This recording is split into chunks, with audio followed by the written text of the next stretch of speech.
만발한 벚꽃이 여러분들의 눈을 상당히 눈부시게 만들지만 이 안식일 더 눈부신 하나님의 영광을 보기 위하여 오신 여러분들의 믿음 가운데 하나님의 축복이 함께하기를 간절히 바랍니다.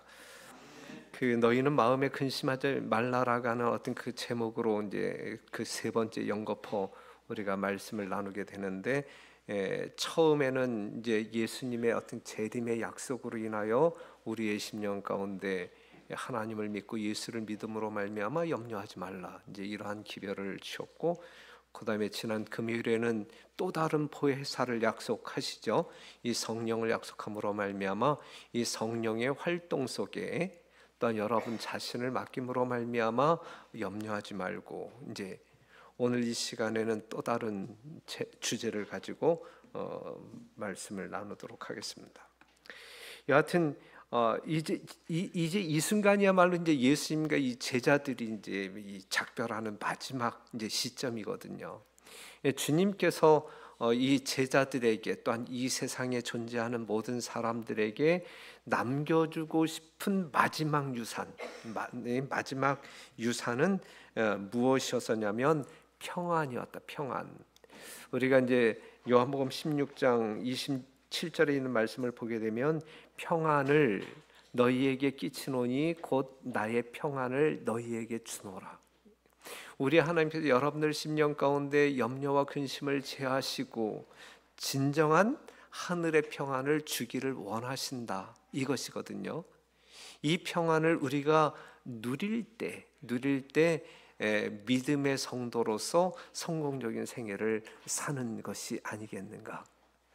내가 너희에게 주는 것은 세상이 주는 것과 같이 아니하리라 그랬어요. 그렇죠? 우리는 이 세상이 주는 평안을 이제 구하는 자들이 아닌가. 그런데 하나님께서 주시는 평안은 이 세상이 주는 평안과는 질적으로 틀리다. 그러면서 이제 우리에게 근심도 말고 두려워하지도 말라라고 이야기를 합니다.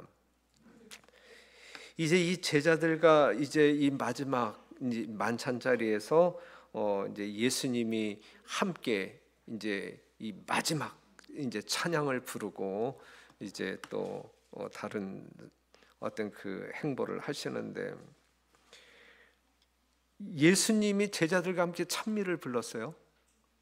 이 마지막 찬미가 어떠한 찬미였었냐면 시편 117편 1절에서 2절에 있는 말씀인데, 너희 모든 나라들아 여호와를 찬양하며 너희 모든 백성들아 저를 칭송할지어다.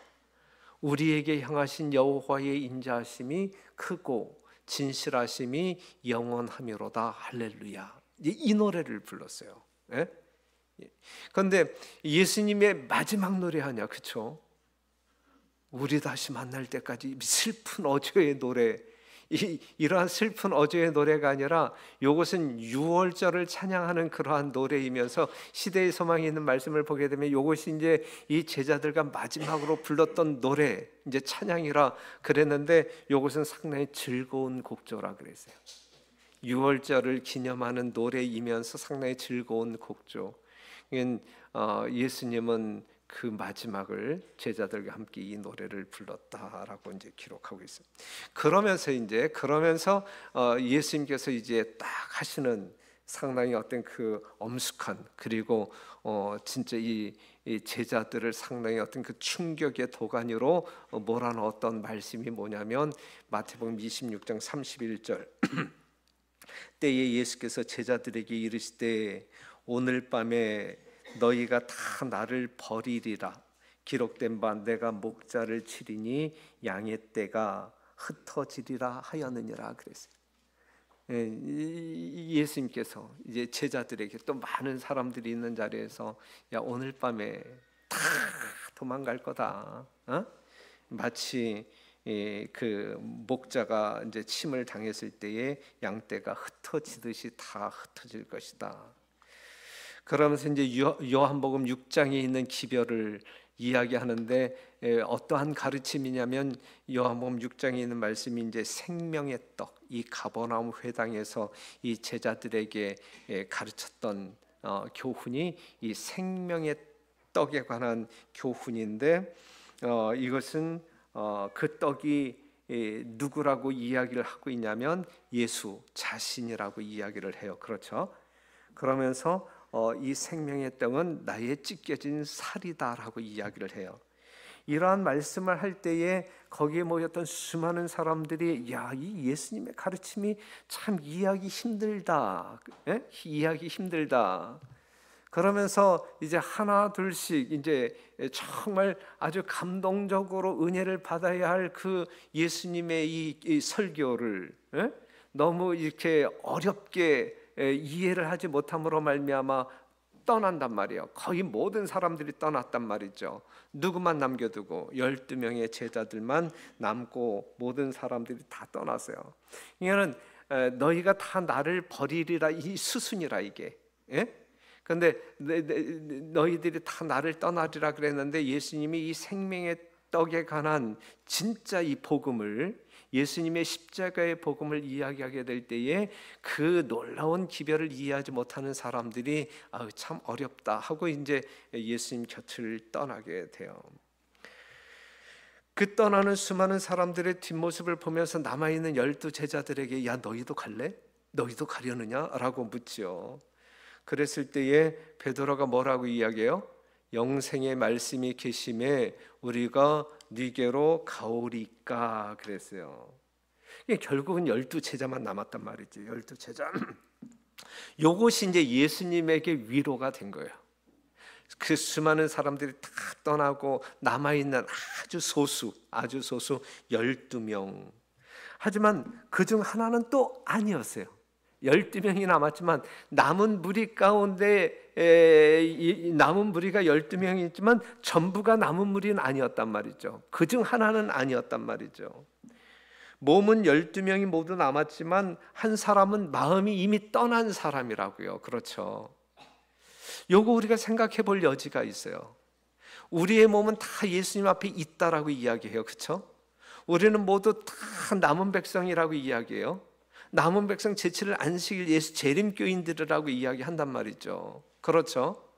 그런데 우리의 어떤 그 외양은, 우리의 몸은 그렇다 인정받을 수 있는 울타리 안에 있는 사람들임에 틀림이 없단 말이죠. 하지만 내 마음이 이 유다가 가지고 있는 마음처럼 예수님을 떠난 사람들이라고 하게 되면 그는 진정한 남은 백성이라고 말할 수가 없고 하나님의 참 백성이라 말할 수 없는 거란 말이죠. 지금 우리는 이 공간 속에 있어요. 우리의 몸은 다 교회에 왔잖아요. 이 안식일 시간 속에 이 성전이라고 하는 공간 속에 다 왔잖아요. 그렇죠? 여기에 올 때에 여러분들의 몸만 와서는 안 된단 말이죠. 여러분들의 어떤 그 심령 속에 살아계신 예수와 동행하심으로 여러분들의 마음도 주의 전에 와 있어야 된단 말이죠. 그렇죠? 네. 이것이 진짜 하나님 앞에 있는 사람들이라고 말할 수가 있어요. 이제 남아있는 12 제자에게도 예수님께서는 뭐라고 이야기를 하냐면 오늘 밤에 너희가 다 나를 버리리라 그랬어요. 네. 모두를 포함하는 모두를. 그런데 다 버릴지라도 나는 그렇지 않겠나이다. 주를 위하여 내 목숨을 버리겠나이다. 누가 이야기한 거예요? 베드로가 이야기했어요. 그런데 베드로만 이렇게 이야기했나요? 모든 제자들이. 그렇죠? 자, 마가복음 14장 29절에서 31절에 있는 말씀을 보게 되면 다 버릴지라도 나는 그렇지 않겠나이다. 그때에 이제 예수님께서 야, 너 다 굴기 전에 3번 나를 부인할 거야. 31절에 있는 말씀을 보면 베드로가 힘있게 말하되 내가 주와 함께 죽을지언정 주를 부인하지 않겠나이다 하고 모든 제자들도 다른 11명의 제자들도 누구를 포함한 유다를 포함한 모든 제자도 이와 같이 말하니라 그랬거든요. 이 상황을 시대의 소망에서 어떻게 이야기했냐면 그들은 자신들을 믿고 그들을 이미 알고 계시는, 여러분들을 이미 알고 계시는 그분의 반복하시는 말씀을 부인하였다. 자신들은 믿는데 이미 우리 앞으로 되어질 모든 것들을 이미 알고 계시는 주님께서 하신 그 말씀을 부인했다 그랬거든요. 그들은 시험에 대처할 준비를 갖추지 못했으며 시험이 그들을 덮칠 때에 그들은 자신들의 연약함을 깨달을 것이었다라고 이야기하고 있는 거예요. 이거는 하나님 예수 그리스도의 어떤 그 마음과 일치되지 아니한 어떤 그 자신의 어떤 그 자신감으로 말미암아 이렇게 베드로처럼 다른 제자들처럼 이야기하는 것은 그것은 조금 어떤 그 우리가 생각해 보아야 할 어떤 그 믿음의 모습이다라고 하는 사실입니다. 그들에게 어떤 그렇기 때문에 이제 이러한 이 제자들의 요 모습을 이 예수님께서 보실 때 그들의 모든 것을 또 미래적인 어떠한 것을 이미 아시는 주님인데 이들이 분명히 예수님을 부인하고 다 도망칠 그러한 제자들인데 그럼에도 불구하고 아주 자신감 있게 나는 죽을지라도 주님을 떠나지 아니할 거예요. 주님과 함께 운명을 같이 할 거예요. 이렇게 고백하는 이야기를 듣게 될 때에 이 예수님의 마음은 어떠했겠느냐 이거죠. 슬펐겠어요? 슬픈 것보다 예수님은 끝까지 자기 자신을 위하여 생각하지 않아요. 요 순간에도 그래서 요 순간에도 자기 자신을 생각하는 것이 아니라 요 제자들을 염려하는 거란 말이죠. 이거 아닌데? 예? 이 제자들이 이러한 어떤 그 자신감이 뿔뿔하지만은 요 분명히 실망할 텐데 그렇기 때문에 그들이 시험에 붙여서 실망하게 될 때에 이 예수님의 말씀을 기억하고 그것을 다시 이렇게 챙길 수 있도록 예수님께서는 지금 시도하고 있는 것이란 말이죠. 그러니까 그들 자신의 위험을 느끼게 해주지 못한다면 그는 영원한 멸망을 당할 것이다. 그들은 그렇기 때문에 예수님께서는 이제 엄숙한 경고로 아주 엄숙한 경고로 그들의 마음을 살피도록 지금 이야기하고 있는 것인데 그렇기 때문에 우리가 이제 신앙생활하고 이제 말씀을 대할 때에 우리가 무엇을 좀 알아야 되냐면 하나님께서 우리에게 주시는 상당히 혹독한 경고 하나님께서 우리에게 주시는 경고를 우리는 어떻게 이해하고 받아들일 것이냐 이거죠. 예? 그냥 이 경고로만 무섭다 이 경고로만 알아듣고 말아야 할 것이냐 그게 아니고 그 하나님의 경고 하나님께서 주시는 경고는 우리의 마음을 미리 살피도록 어떤 하나님께서 요구하시는 것이다 라가는 사실로 우리가 받아들여야 돼요. 하나님의 말씀 가운데는 수많은 경고들이 있어요. 우리가 이렇게 하지 아니할 때 이렇게 될 거야. 특별히 우리가 신명기서를 보게 되면 아주 적나라하게 하나님의 말씀에 순종하게 되면 이러한 복을 나가도 들어가도 복을 받고 하지만 우리가 하나님의 말씀에 불순종하게 될 때에 아주 세세하게 이러한 저주를 경험하게 될 거야 라고 이야기하고 있거든요. 그러한 말씀을 보면서도 아주 디테일하게 아주 세세한 것까지 구체적으로 말씀해 주셨음에도 불구하고 우리가 그러한 경고를 무시하고 생애한다고 하게 될 때에 그러한 결과가 불행한 결과가 다 우리가 경험해야 할 것들이거든요. 그렇기 때문에 여러분 하나님의 말씀을 통하여 또한 어떠한 상황을 통하여 우리에게 주어지는 그러한 경고의 음성은 우리의 마음을 살피고 하나님께로 돌아오도록 하나님께서 아주 간청하는 그러한 어떤 메시지임을 기억하시고 여러분들의 마음이 늘 하나님께로 끌려가는 그러한 어떤 그 삶을 살았으면 좋겠다 생각되어집니다. 그렇죠? 그러한 삶이 우리 모든 성도들의 삶 가운데 우선순위가 되기를 간절히 바랍니다. 그러나 베드로는 그가 불신임을 받고 있다는 것을 느꼈으며 난 안 그런데 왜 자꾸 예수님은 내가 버릴 거라고 이야기하고 부인할 거라고 이야기하는 거야. 난 진짜 아닌데 난 자신감이 있는데 왜 자꾸 그러시는 거야. 왜 예수님은 나를 불신임하실까 이제 이렇게 생각하면서 기분이 안 좋았단 말이죠. 이것은 가혹한 일이라고 그는 생각하였다. 그는 벌써 마음이 상했으며 더욱더 자신을 고집스럽게 과신하게 되었다. 더 이제 어깃장 놓는 거죠. 예수님이 어떤 그 경고의 음성을 듣고 자기의 마음을 한번 이렇게 겸허하게 살펴야 할 그 시점에 왜 날 불신해? 두고 봐. 내가 진짜 예수님을 배반하고 떠날 결코 그렇지 아니할 거야. 이제 이렇게 아주 호언장담했단 말이죠. 베드로가 그랬단 말이에요.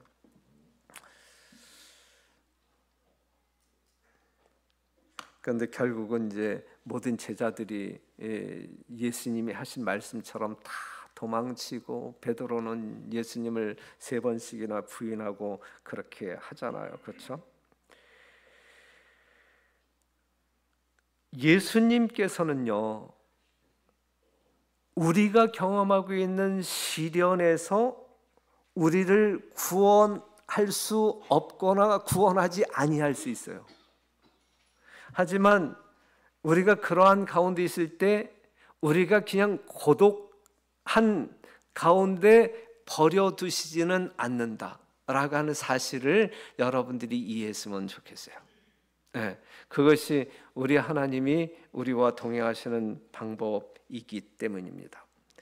마태복음 26장 32절에 있는 말씀을 보게 되면, 그러나 내가 살아난 후에 너희보다 먼저 갈릴리로 가리라. 요 말씀은 어떠한 메시지가 있는 것일까요?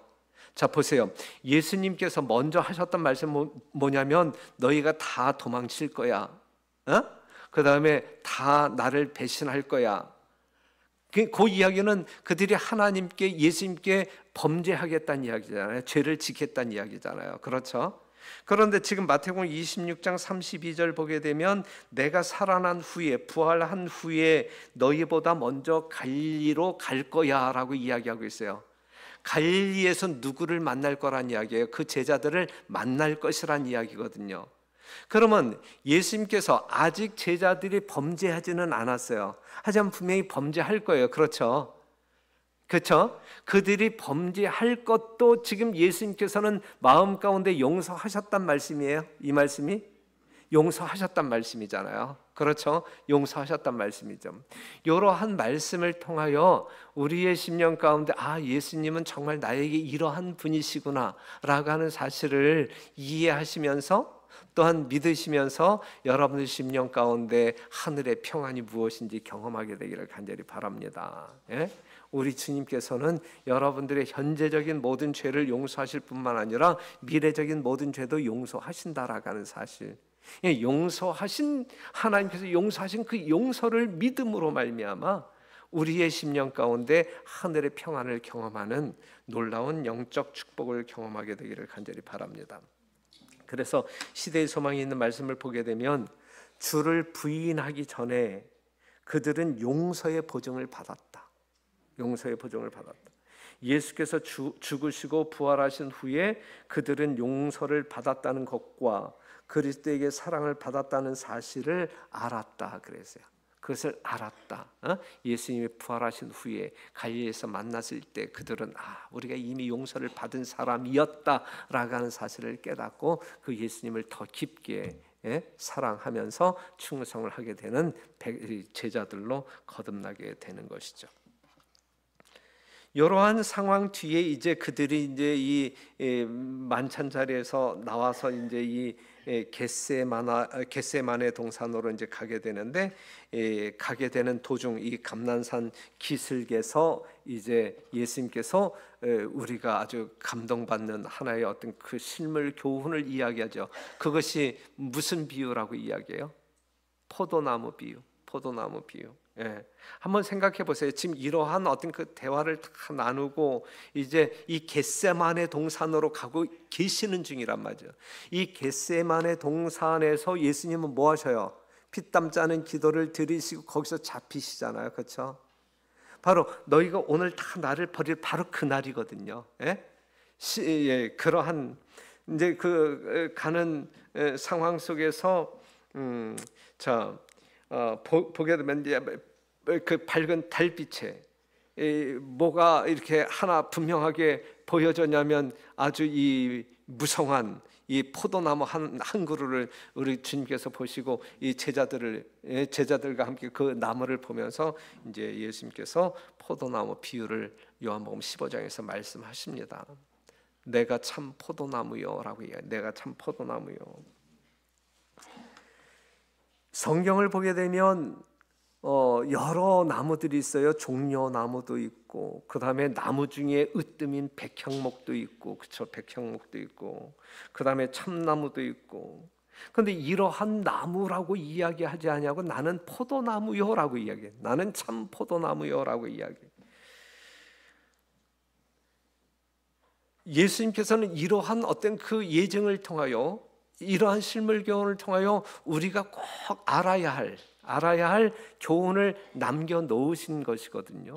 나는 참 포도나무요라고 이야기할 때 그 대목을 여러분들이 읽으시면서 예수님께서 왜 이렇게 말씀하셨을까? 왜 자기를 참 포도나무로 비유를 하셨을까? 어떠한 영적인 교훈을 얻으셨나요?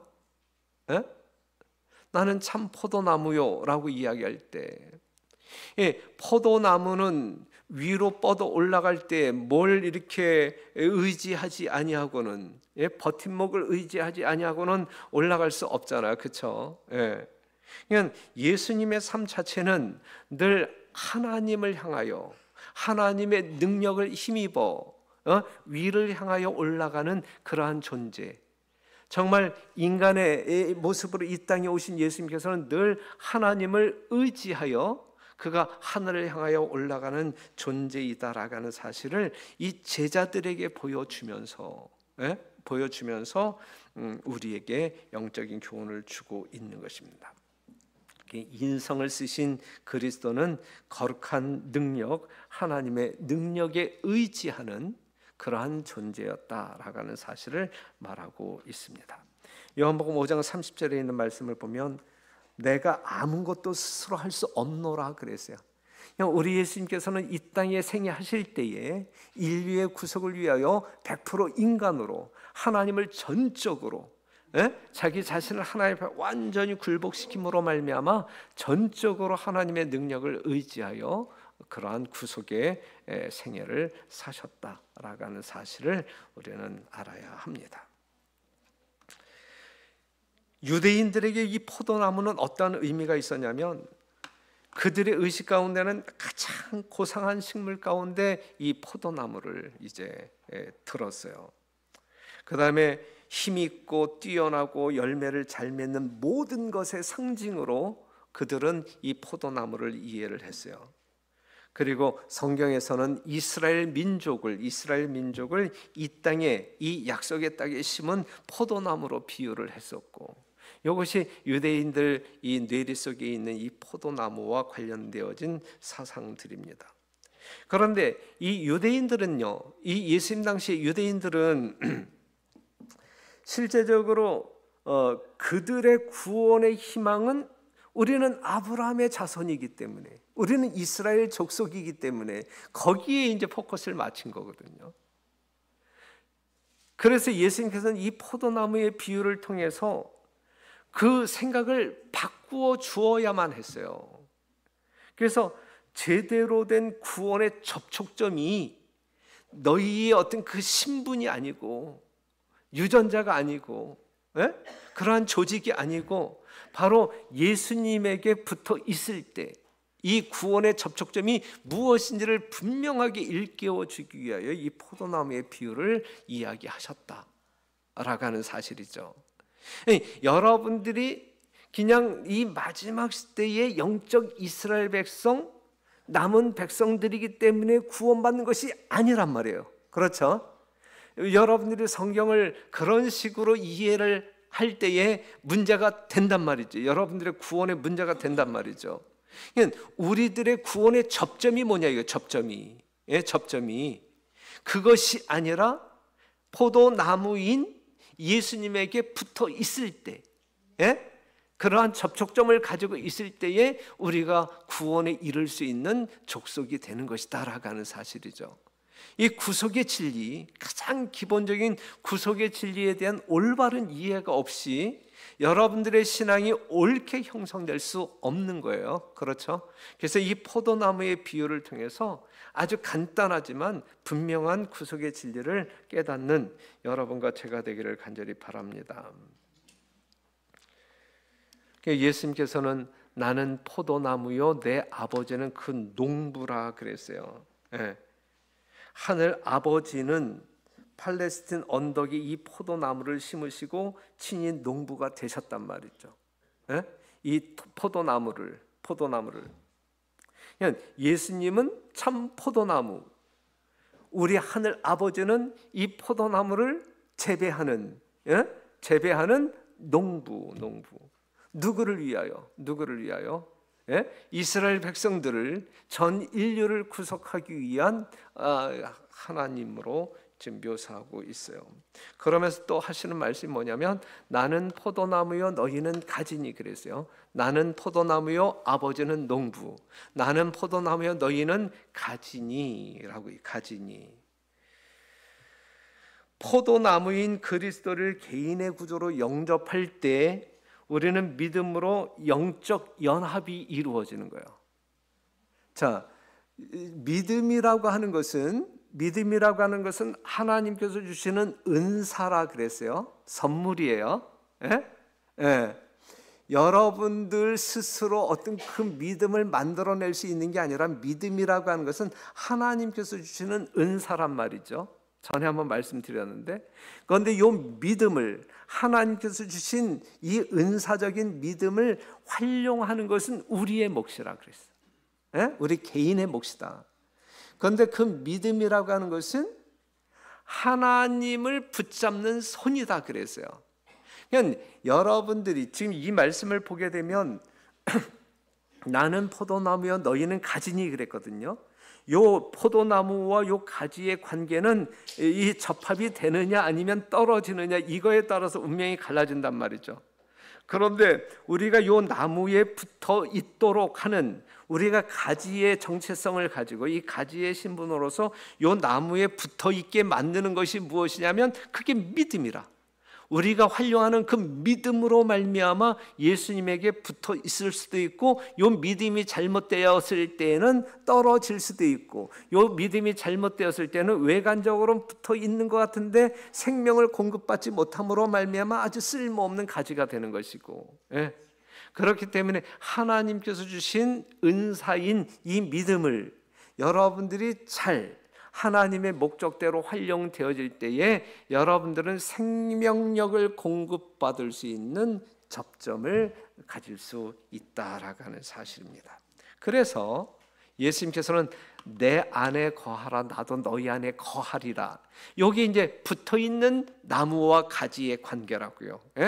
내가 내 안에 거하라 나도 너희 안에 거하리라. 여기에 붙어있는 관계란 말이죠. 붙어있는 관계예요. 이는 그리스도와의 연합은 한 번 거듭남으로 말미암아 영원히 자동적으로 지속되는 것이 아니라 이것이 계속적으로 지속되어져야 된다. 이제 이 말씀.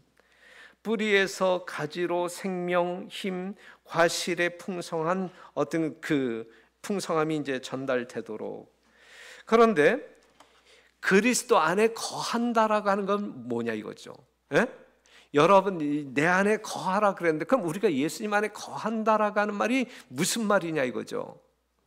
여기에 대해서 정확히 이해를 하십니까? 예수님 안에 거한다는 이야기가 뭘까? 예수님 안에 거한다라고 그냥 쉽게 그냥 여러분들이 진짜 이해하기 쉽게 시대의 소망은 이렇게 이야기하고 있어요. 그리스도 안에 거한다는 것은 그분의 성령을 계속적으로 받아들여 그분에게 봉사하는 일에 전적으로 복종하는 생애를 의미한다 그랬어요. 그분의 성령을 계속적으로 받아들여 그분에게 봉사하는 일에 전적으로 복종하는 생애가 이 예수님 안에 거하는 사람의 삶의 모습이다라고 하는 사실을 말해주고 있는 것입니다. 그 잠시 뒤에 이제 또 다른 이야기가 나와요. 그 다음에 내 아버지는 농부라 물은 내게 있어 과실을 맺지 아니하는 가지는 아버지께서 이를 제해 버리시고 그랬어요. 그냥 여러분들은 가지인데 뭐가 있는 가지이어야 된다는 이야기예요. 열매가 있는 가지이어야 된다는 이야기죠. 가지는 가지인데 열매가 없는 가지는 제해버리신다야. 그렇죠? 우리는 반드시 예수님 포도나무에 붙어있는 가지라고 할 때 반드시 뭐가 있어야 한다는 이야기예요? 열매가 있어야 돼. 여러분들의 삶의 목적은, 여러분들의 인생 목적은 꽃을 피우기 위한 것이 아니라 열매를 맺기 위한 것이어야 한단 말이죠. 여러분들을 포도나무로 심어 놓으신 농부는 여러분들에게 지극정성으로 거름도 주고 뭐 이렇게 전정도 하고 그렇게 하는 분명한 목적은 이 포도나무에서 뭘 얻기를 위한 거예요? 꽃을 얻기 위한 거예요? 아니면 열매를 얻기 위한 거예요? 열매를 얻기 위한 것이다. 잎도 아니고 꽃도 아니고 오직 열매이다라고 하는 사실이죠. 그렇다고 하게 되면 여러분, 가지된 여러분들은 반드시 뭐가 있어야 된다는 이야기예요? 열매가 있어야 한다는 이야기예요. 열매가. 그런데 이 열매를 맺어라라고 이야기하나요? 예수님께서는 여러분들에게 열매를 맺어라라고 이야기하나요? 우리는 열매를 가지고 있는데 이 열매는 어떻게 맺어지는 거예요? 여러분들이 그냥 이렇게 만들어서 이렇게 가지고 있는 게 열매인가요? 아니면 이 포도나무에 붙어 있는 가지라고 하게 되면, 나무에게서 어떤 생명력을 공급받는 그러한 가지라고 하게 되면 반드시 열매가 맺히는 건가요? 반드시 열매가 맺혀진다. 어떠한 열매가 맺혀져야 되는 거예요? 어떠한 열매가 맺혀져야 되는 거예요? 예? 성경에서 어떠한 열매가 맺혀져야 돼? 어떠한 열매가? 성령의 열매. 그렇죠? 성령의 열매를 여러분들이 그냥 쉽게 이야기할 때, 뭉뚱그려서 이야기할 때 뭐라고 이야기해요? 품성이라고 이야기해요. 품성. 그렇죠? 예? 그러니까 지금 우리가 품성 이야기할 때에 누구의 품성, 저 사람의 품성은 저 사람의 품성보다 좋다. 이게 아니죠. 예? 우리가 이야기하고 있는 품성은 누구의 품성을 이야기하는 거예요? 하나님의 품성이라. 하나님의 품성. 그러니까 하나님을 믿고 쫓는 사람들은 누구의 품성을 지니는 사람들이란 이야기예요? 예? 하나님의 품성이란 말이죠. 예? 누구의 독창적인 어떤 품성이 아니라 그것이 성경에서 말하고 있는 열매거든요. 우리 하나님께서는 그 열매를 찾으시기 위하여 이 땅에 오시는 것이거든요. 그렇죠? 여러분들에게 다른 거 요구하지 않는다고요. 여러분들이 정말 이 포도나무인 예수님에게 붙어 있는 가지들이라고 하게 되면 예수님이라고 하는 열매를 맺어야 되는데, 이게 성령의 열매. 이것이 여러분들의 품성이어야 돼요. 예? 여러분들의 품성. 예. 그렇기 때문에 우리는 똑같은 열매들을 맺어야 돼. 그렇죠? 맞잖아요. 예? 가지마다 다 다른 열매가 맺히나요? 포도나무의 가지들인데, 예? 어떤 가지는 사과가 맺히고 어떤 이건 아니잖아요. 그렇죠? 그냥 다 같은 어떤 그 열매가 맺혀져야 된단 말이에요. 그냥 우리 교회는 그게 하나라. 그게 하나. 같은 열매가 맺혀졌을 때 그 교회를 하나된 교회라고 이야기하고, 그러한 교회를 통하여 하나님의 영광이 세상 가운데 증거가 되어질 것입니다. 그런데 이제 접붙인 가지가 외형으로는 포도나무와 연합된 것처럼 보이지만 생명을 유지하는 데 필요한 연결이 되지 않을 수도 있다. 외형적으로는 붙어 있는 것 같아. 외형적으로는 붙어 있는 것 같은데 실제적으로 이 나무에게서 공급되어지는 수액을 공급받지 못함으로 붙어 있는 가지인데 열매가 없는 가지가 된단 말이죠. 그렇게 되면 자라지도 못하고 열매를 맺지도 못할 것이다. 그와 같이 믿음으로 말미암는 참된 연합이 없이 그리스도와의 외형적인 연결이 있을 수도 있다. 그래서요. 있을 수도 있는 요 가능성이 우리 공릉동교회에 드나드는 성도들에게는 한 사람도 적용되어서는 안 된단 말이지. 우리는 반드시 열매를 맺는, 진짜 믿음으로 주님과 연합한 생명력이 공급되어지고 생명력을 붙들고 사는, 그것이 존재하는 그러한 가지들이 되어야 할 것입니다. 무릇 과실을 맺는 가지는 더 과실을 맺게 하려 하여 이를 깨끗하게 하시느니라 그랬거든요. 이미 무릇 과실을 맺는 가지는 과실을 더 많이 맺도록 하기 위하여 하나님께서는 관리해 주신단 말이죠. 그냥 있는 자가 더 있게 되는 거예요. 신앙적인 원리는 부익부 빈익빈이에요. 그렇죠? 정말 하나님의 축복 속에 살면 살수록 더 많은 축복을 받게 된단 말이죠. 우리가 영적인 풍요를 누리면 누릴수록 더 많이 누린단 말이에요. 그래서 달란트의 비유에서도 이제 있는 것을 뺏어서 더 많이 가진 자에게 주잖아요. 그렇죠? 영적인 원리는 부익부 빈익빈이에요. 우리가 정말 후퇴하면 후퇴할수록 점점 어두움에 사로잡히게 되는 것이거든요. 그렇기 때문에 기회가 주어질 때마다 최대한으로 사용하시고 하나님께 열심에 열심을 더하는 생애를 살게 될 때에 우리는 하나님께서 준비하신 모든 축복들을 놓치지 아니하고 누리게 될 것이다. 우리 공동육의 모든 성도들이 그렇게 사시기를 간절히 소원합니다.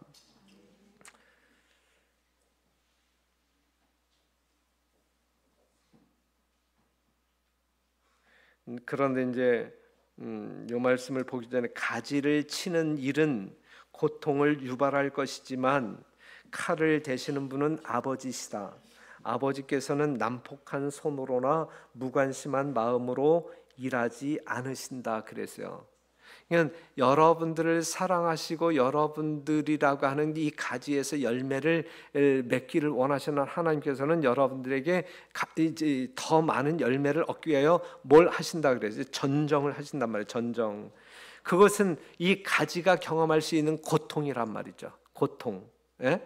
그런데 이러한 고통을 우리가 경험하게 되는데 나에게 지금 이 고통을 허락하시는 하나님은 어떠한 분이냐면 어떤 그 폭력자, 난폭한 그러한 존재가 아니란 말이에요. 우리를 정말 잘 가꾸어서 더 좋은, 더 많은 열매를 맺도록 하기 위하여 우리를 다듬는 그것이지. 그렇기 때문에 여러분들의 인생 속에서 경험하고 있는 하나님이 지금 나를 아름답게 관리하기 위하여 전정하고 계시는구나. 그럼 내가 굴복해야지.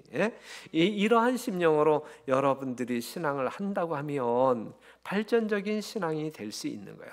변화되는 어제와 다른 자신을 우리가 발견할 수 있는 것이죠. 가지는 하늘을 향해 뻗어야 된단 말이죠. 그렇죠? 그런데 자꾸 땅으로 이렇게 내려가고 그래서 땅에 닿게 되면 거기서 뿌리가 또 이렇게 생기잖아요. 이러한 가지들은 쳐줘야 돼. 그렇죠? 그 다음에 잎이 무성함으로 말미암아 수액을 다 그냥 이 잎이 활용함으로 이 열매 맺는 일에 지장을 주는 이러한 가지들은 쳐버려야 돼. 그렇죠? 그 다음에 잎이 무성함으로 말미암아 이 햇빛을 가리워서 이 수확을 아주 이 불량으로 만들 그러한 가지들은 잘라 주어야 된단 말이죠. 우리의 영적인 삶에 있어서도 마찬가지란 말이에요. 그렇죠? 우리가 자꾸 위를 향하여 올라가야 되는데 자꾸 이 세상을 향하여 이제 그냥 이 뿌리를 내리려고 할 때 이건 가차없이 전정해 주어야 되고 그냥 잎은 무성한데 열매가 없는 그 가지들 잘라 주어야 되고 뽐내고 교만하고 이러한 것들은 다 잘라 버려야 할 그러한 죄된 어떤 그 습성들 아니겠어요? 가차없이 잘라져야 되지 않겠어요? 그렇죠? 그 다음에 우리가 이 의의 태양인 이 햇빛인 이 예수님을 이렇게 바라보지 못하게 하는 그러한 이파리가 무성한 가지들은 잘려져야 된다라고 하는 사실입니다.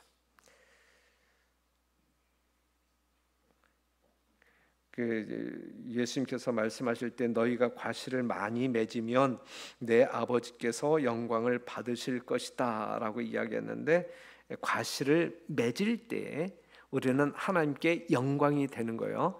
가지가 과실이 없는 열매가 없는 그러한 포도나무 가지는 결코 하나님께 영광이 되지 않아요. 오히려 땅만 버리는도다 이렇게 책망받을 존재들이지 반드시 열매가 있어야 돼요.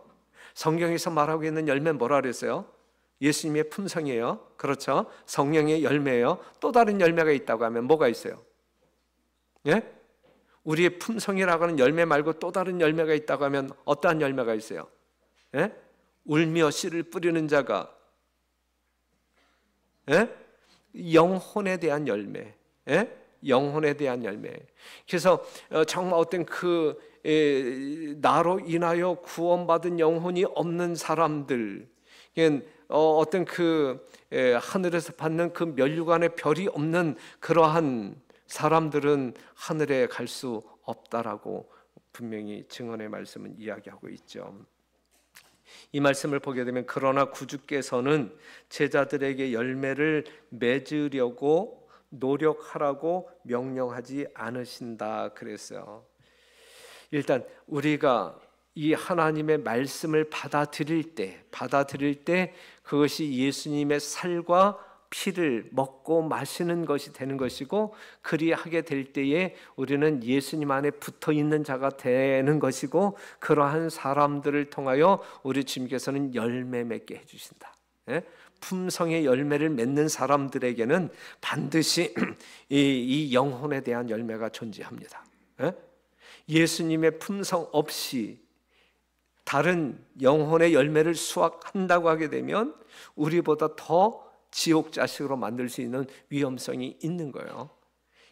이 성경적인 원리에 근거한다고 하게 되면 가지에 포도나무에 붙어 있음으로 말미암아 예수님의 품성이라고 하는 열매를 맺게 될 때에 그 열매를 바라본 다른 영혼들이 이제 예수님을 믿기로 작정하고 또 다른 열매를 소유하게 될 것인데, 그렇기 때문에 우리가 하나님의 말씀이 내 심령 가운데 받아들여져서 내 안에 그리스도가 살아 움직이는 그러한 생애가 진짜 생명력 있는 영적인 삶이다라고 하는 사실을 기억하시고, 오늘도 내일도 여러분들이 하나님의 말씀을 탐구하는 일뿐만 아니라 이 하나님의 거룩한 말씀이 살아 움직이는 예수가 되어 여러분들에게 경험되어지기를 간절히 바랍니다.